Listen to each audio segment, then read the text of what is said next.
Lutz Schneider a dit: «Nous sommes capables de survivre sans eau ni nourriture pendant des jours, mais nous ne pouvons pas survivre plus de quelques minutes sans air.» C'est pour cela que nous allons aujourd'hui parler de respiration et plus particulièrement du pouvoir de la respiration.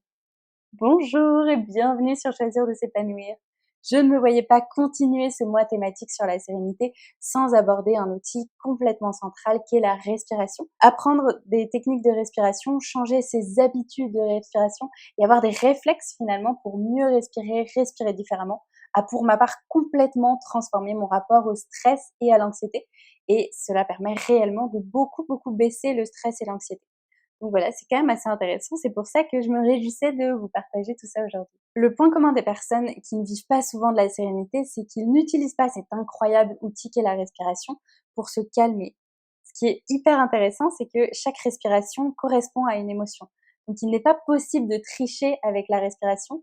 Ta respiration va toujours correspondre à ce que tu ressens à l'intérieur de toi, à l'émotion et aux sentiments qui te traversent. Donc, ce qu'on essaye d'atteindre, c'est l'émotion de la sérénité et donc le grand chapeau de la joie. La joie, c'est l'état naturel de l'être humain. Et une respiration dans la joie, c'est quoi? C'est fluide déjà, c'est un mot qui est très important. Une respiration qui est fluide, qui n'est pas entravée par un poids quelconque. Une respiration qui est assez lente, qui est calme et qui ne fait pas vraiment de bruit. Et voilà, on imagine vraiment une respiration, on imagine comme un mouvement de vague vraiment. Et donc à l'inverse, on aurait par exemple l'émotion de la colère. Pour la colère, on inspire plus longtemps qu'on expire. Donc il y a vraiment une expiration qui est très rapide, un peu comme un taureau finalement. Donc évidemment, j'en fais un peu trop, mais c'est vraiment pour que vous puissiez comprendre le principe.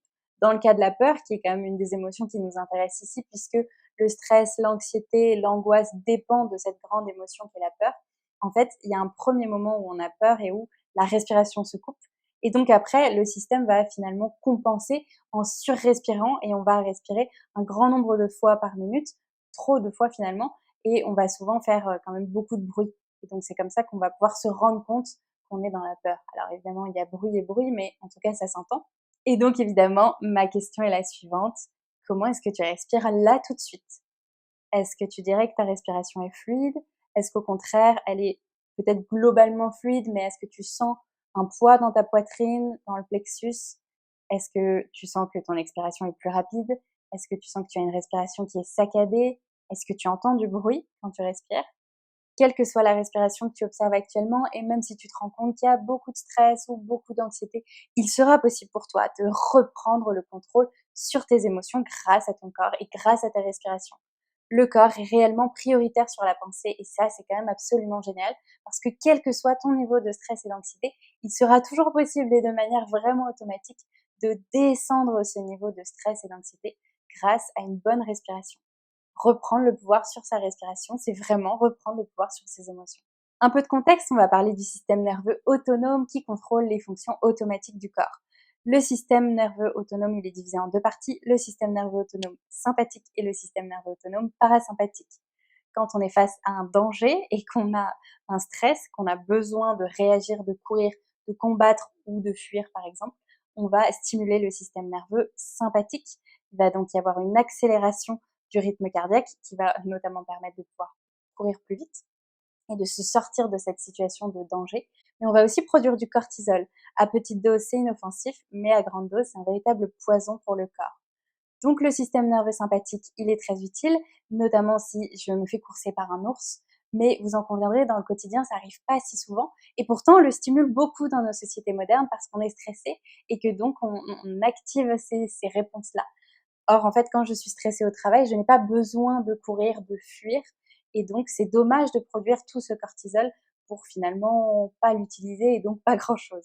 À l'inverse de cet accélérateur qui est le système sympathique, nous avons le système parasympathique qui, lui, est vraiment le frein qui va permettre la relaxation, la diminution de la fréquence cardiaque. Et quand on stimule ce système nerveux parasympathique, on va produire de la sérotonine qui est l'hormone du bonheur. Vous l'avez donc compris, c'est vraiment ce système nerveux parasympathique qu'on va chercher à stimuler. Et il est d'ailleurs facilement possible de passer de l'un à l'autre grâce à la technique de la cohérence cardiaque. La cohérence cardiaque est une technique de relaxation et de gestion du stress mondialement connue, très utilisée. Le rythme cardiaque reflète l'état de nos émotions, Donc je vais vivre une émotion, par exemple de la colère, qui va modifier mon rythme cardiaque, parce que du coup la colère, on va accélérer le rythme cardiaque. Et le but ici, avec la cohérence cardiaque, c'est de faire l'inverse, de travailler sur le corps directement et donc sur la respiration et en l'occurrence de ralentir le nombre de respirations par minute pour changer les émotions, en fait, ralentir les ondes cérébrales. Et c'est mathématique, ça marche forcément puisque chaque respiration correspond à une émotion, plutôt chaque émotion a sa propre respiration. Et donc, si je change de respiration, je modifie l'émotion. Comment on fait de la cohérence cardiaque concrètement? On inspire sur 5 secondes et on expire sur 5 secondes. On inspire par le nez et on expire par le nez.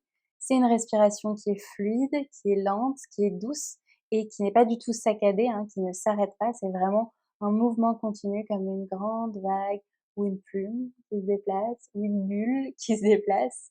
Bref, une image apaisante. La cohérence cardiaque, on conseille de la faire pendant 5 minutes et on a d'ailleurs ce chiffre de 365. La cohérence cardiaque, idéalement, il est conseillé de la faire 3 fois par jour, donc 6 respirations par minute et donc pendant 5 minutes. Ce qui est utile, en tout cas au début, c'est d'utiliser des applications de cohérence cardiaque. Il y en a beaucoup sur les smartphones et en général, c'est une petite boule qui monte quand on inspire et qui descend quand on expire. Donc ça permet de ne pas avoir à réfléchir et à de compter les 5 secondes. Et très souvent, il y a de la musique, il y a des images de nature qui aident aussi à la relaxation. Les bienfaits de la pratique de la cohérence cardiaque sont nombreux. Il y a bien sûr la réduction de l'anxiété et du stress, l'amélioration du sommeil, le renforcement du système immunitaire, le renforcement de la mémoire, de la concentration. Donc c'est vrai qu'on aurait tout intérêt à faire de la cohérence cardiaque 3 fois par jour pendant 5 minutes. Mais évidemment, je comprends très bien si tu ne le fais pas. Moi-même, je l'utilise plutôt en outil de gestion de stress. Donc en fait, j'observe ma respiration et je vous conseille vraiment de commencer à observer votre respiration et commencer à sentir quand elle s'emballe, quand elle n'est plus fluide, quand elle n'est plus naturelle et donc faire 5 minutes de cohérence cardiaque. Là, tout de suite, c'est vraiment de tout lâcher et de se dire: «OK, le stress, il va continuer d'augmenter. Je préfère prendre 5 minutes de mon temps pour le faire descendre tout de suite et me remettre dans le vert et retourner vers plus de sérénité». Et finalement, quand on a l'habitude d'observer sa respiration et de réagir dès que la respiration n'est pas naturelle, n'est pas fluide, eh bien, on va vivre beaucoup plus de sérénité fatalement puisqu'on aura beaucoup plus souvent et la plupart du temps une respiration qui est naturelle et qui est fluide. Vous pouvez aussi faire une variante qui est la respiration abdominale. Donc finalement, on inspire aussi en 5 temps, on expire en 5 temps également par le nez, mais on va mettre les mains sur le ventre et comme ça, on va voir le ventre se gonfler un peu comme un ballon à l'inspiration et dégonfler à l'expiration. On peut le faire assis, mais on peut aussi le faire couché. Donc je vais vous montrer debout, mais pour que vous puissiez voir mon ventre qui se gonfle et se dégonfle.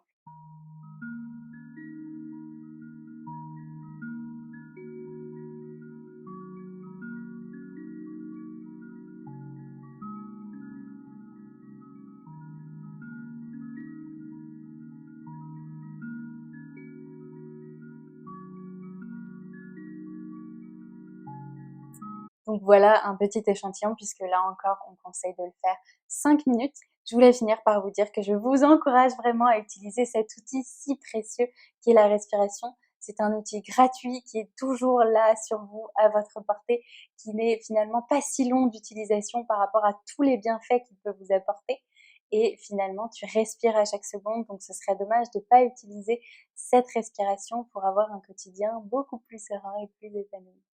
Voilà, c'est tout pour cette vidéo. J'espère qu'elle t'a plu. Elle était un peu plus longue que prévu. J'ai assez chaud avec ces lumières. Si c'est le cas, tu peux mettre un pouce. Si le contenu de ma chaîne YouTube te plaît, tu peux t'abonner. Je suis Sophie, coach de vie spécialisée dans l'amour de soi, la confiance en soi et le sexe coaching. Donc tu trouveras toutes les coordonnées de mon site internet dans la barre d'infos. On se retrouve très vite pour le prochain mois thématique, le mois de juillet. Et en attendant, prends soin de toi. Ciao!